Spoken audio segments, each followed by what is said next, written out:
सुनीता सिंह ने लिखा है, प्रणाम गुरुदेव, क्या हमारे जितने भी पथ प्रदर्शक धर्मशास्त्र हैं तो क्या आज के समय के हिसाब से उनका विश्लेषण और परिवर्तन आवश्यक है?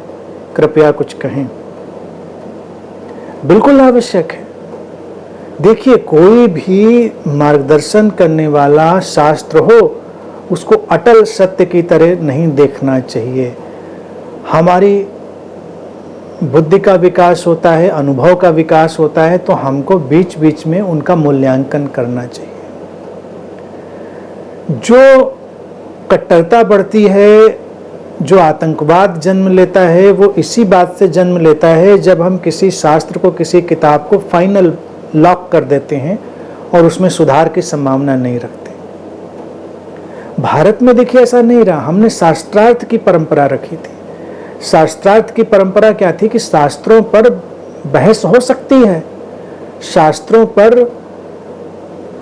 जो ज्ञानी लोग हैं उनका आपस में विमर्श हो सकता है और फिर उसका जो वास्तविक अर्थ है उसके अनुसार उसको आगे ले जाया जाए। फिर धीरे धीरे क्या हुआ कि लोग इतने भयग्रस्त होते चले गए कि वो शास्त्रार्थ की परंपरा चली गई।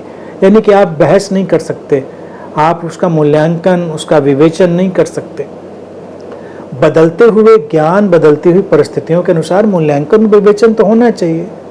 आप बाइबल पर नहीं कर सकते, आप कुरान पे नहीं कर सकते, इन सब चीज़ों पे। अब कुरान का देखिए, इस्लामिक जगत की जो विभीषिका का सारा मसला है वो कुरान की वजह से ही है कि आप उसका विवेचन नहीं कर सकते, सुधार नहीं सकते, काट नहीं सकते, कुछ एडिट नहीं कर सकते। जो है वो फाइनल कॉपी प्रिंट होकर आ गई है।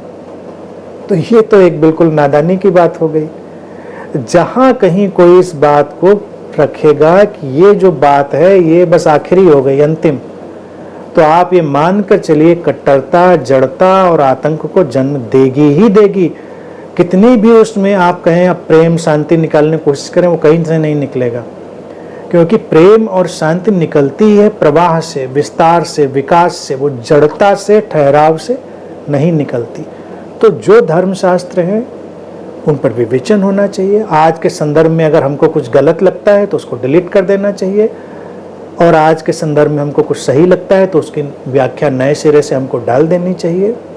ये विवेचन वक्त वक्त पर उस समाज के प्रबुद्ध बुद्ध लोगों के माध्यम से होना चाहिए। जो समाज नहीं करते हैं वो बिखराव की तरफ जाते हैं, वो आतंक की तरफ जाते हैं, इसमें कोई दो राय नहीं। भारत ने कभी आतंक को जन्म नहीं दिया, आक्रमण को जन्म नहीं दिया, कन्वर्जन को जन्म नहीं दिया। क्यों नहीं दिया? क्योंकि वो हमेशा नए सिरे से मूल्यांकन करते चले जा रहे थे। इसीलिए अगर भारत की परंपरा में हम देखें तो यहाँ सब कुछ समाहित हो जाता है। आस्तिक, नास्तिक, मानने वाला, नहीं मानने वाला, मूर्ति की तरफ जाने वाला, अमूर्त की तरफ जाने वाला, दर्शनों की अनेक अनेक श्रृंखलाएं हैं, परंपराएं हैं, इतनी भिन्नताएं हैं कि लोग हैरान हो जाएंगे। लेकिन हमने सबको उस भारतीय सनातन परंपरा में शामिल करके रखा, क्योंकि हमने माना कि मनुष्य की इतनी संभावना है। लेकिन फिर जब ये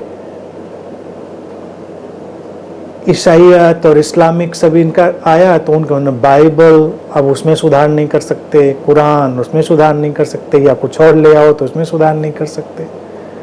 तो इससे क्या होता है कि फिर एक जड़ता पैदा हो जाती है।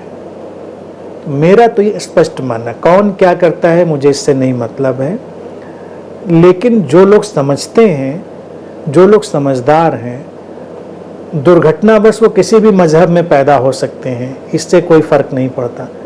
लेकिन उनको ये मान कर चलना चाहिए, कोई भी शब्द, कोई भी किताब अंतिम नहीं होती है, उसमें सुधार की संभावना हमेशा होती है। बुद्ध के वचन, उनमें भी सुधार की संभावना होगी। कोई भी वचन होगा उसमें सुधार की संभावना होगी, और उसका वक्त वक्त पर मूल्यांकन भी उचित होगा।